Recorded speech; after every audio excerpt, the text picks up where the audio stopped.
Hi everyone and welcome to the channel. So, Man United just lost 4-0 against Brighton. I don't know why I'm laughing because, I guess because if I don't laugh, I will cry. Luckily, I didn't get a ticket for this one, although I don't think I would have gone anyway. So, yeah, with this loss, now it's officially the worst season for United in the Premier League history because we have 84. No, I wish. We have 58 points now, and the worst was in David Moyes' season a couple of 8 years ago, and we finished with 64 points. Now, if we are going to win our last game, which I very doubt that we would, that would take us to 61 points, 3 points behind our worst ever. Hello. So in many ways, this really was our worst season in the Premier League history. We also conceded the most goals as well, 55 maybe, or maybe even more, I don't know. So I'm a bit surprised that we lost today, to be honest with you, because Brighton, they really had a very good season this year, but not because of their home form. At home, they haven't even won a game since January, so that tells a lot. All they needed was to play Man United to have a win at home, and United haven't won a game away from home since February, and this was, I think, the fifth loss away from home in a row. Last 5 games we conceded 16 and we scored only 2 goals, which tells the whole story, I guess.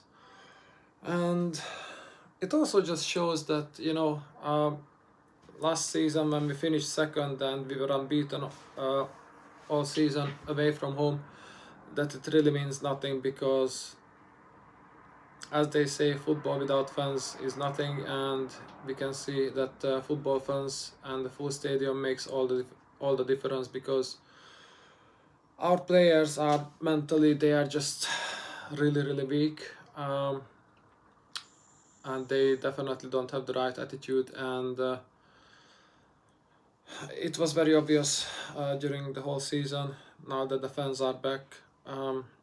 So when almost the full stadium is against us, then these players, they just don't have confidence, and they are just under pressure that they cannot handle. So the sad thing is that most of these players, or at least 6 or 7 who played today, are still going to be here next season. So that means Erik ten Hag will have a very difficult job, whoever stays and whoever goes, because realistically he cannot and he won't change the whole squad in one summer, not even 2 summers, but 2 summers will definitely make a lot of difference. 1 summer, not so much.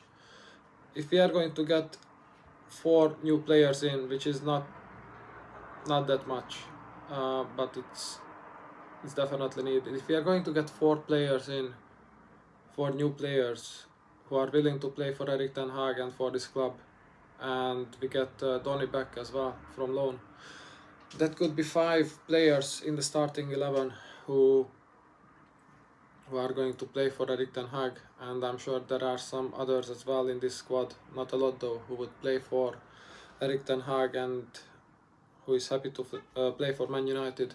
And some other players who are going to leave, they are going to leave now, and I can guarantee that they are not going to play for a club as big as Man United, and they are not going to make the same amount of money that they did this season, except for Ronaldo, of course, because he could still go and probably should go to a bigger club, because he's still a world-class player, and because he's 37 now.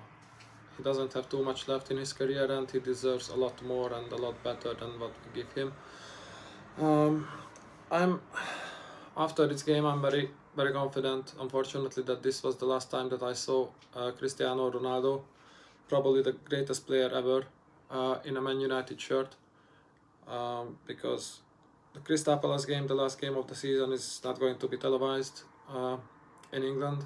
At least I would be very surprised if it was, because that game doesn't mean anything, and who would want to see that when people can watch, a relegation battle, or they can watch Liverpool or Man City play.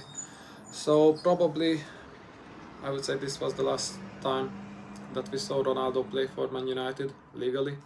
We could still, I guess, find some ways to watch the Crystal Palace game. I'm not too bothered. I don't even want to. So yeah, that's the sad part.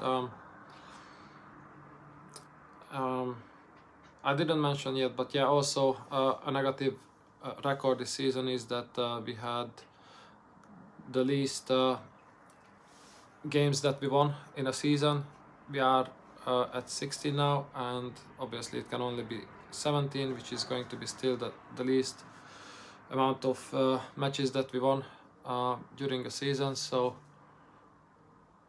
in so many ways, this last 7-8 months was the worst in 30 years, which is incredible, because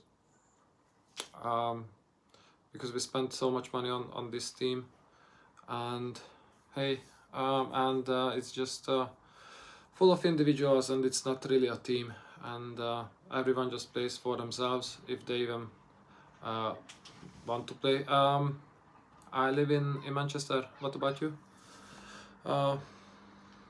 So yeah, many ways this was the worst season, but on the other hand, on a positive at least, we can be grateful that it's finally over now. Well, obviously one more game, and we can just hope that Chelsea will win the FA Cup, City will win the league, and Real Madrid will win the Champions League. As United fans, that's the hope. On the other hand, this team is so bad, and was so bad the last couple of months especially, that they genuinely make me lose interest in football. A couple of years ago, I would have been devastated if I saw Liverpool getting into a Champions League final. Now I couldn't care less, to be honest. And even seeing United lose football matches, I don't care that much. Even when we win or we just score some goals and I'm at the games, I'm also not too bothered.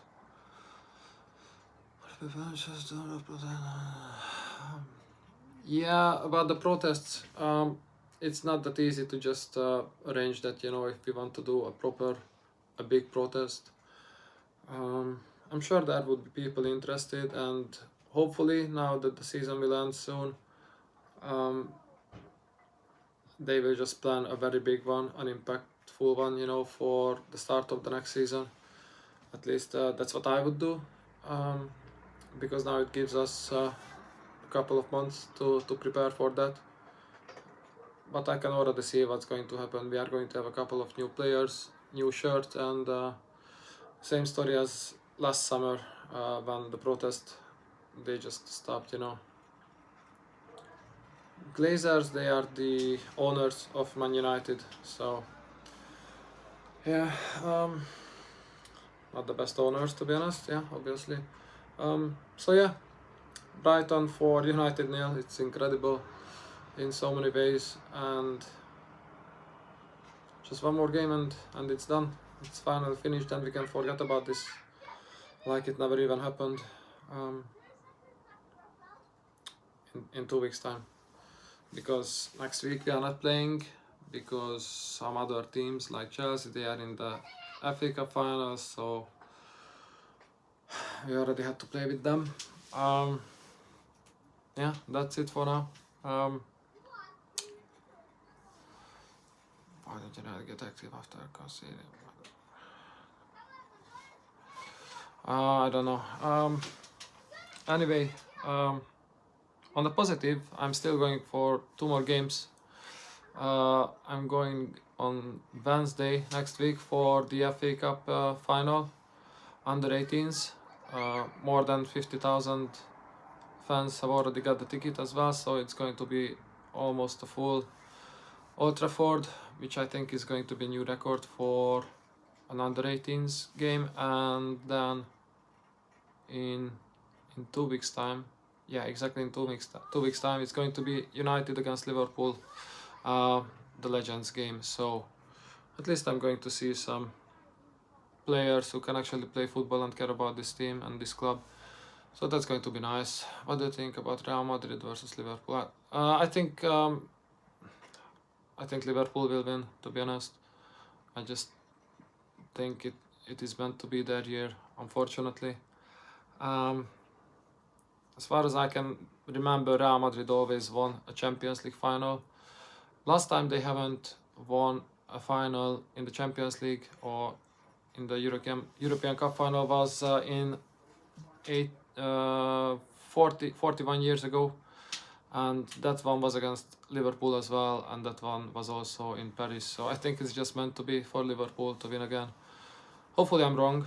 I do hope Real Madrid will win it. I'm definitely going to support them, but I think it's going to be Liverpool. But anyway, yeah, that was a fun game tonight as well, as always.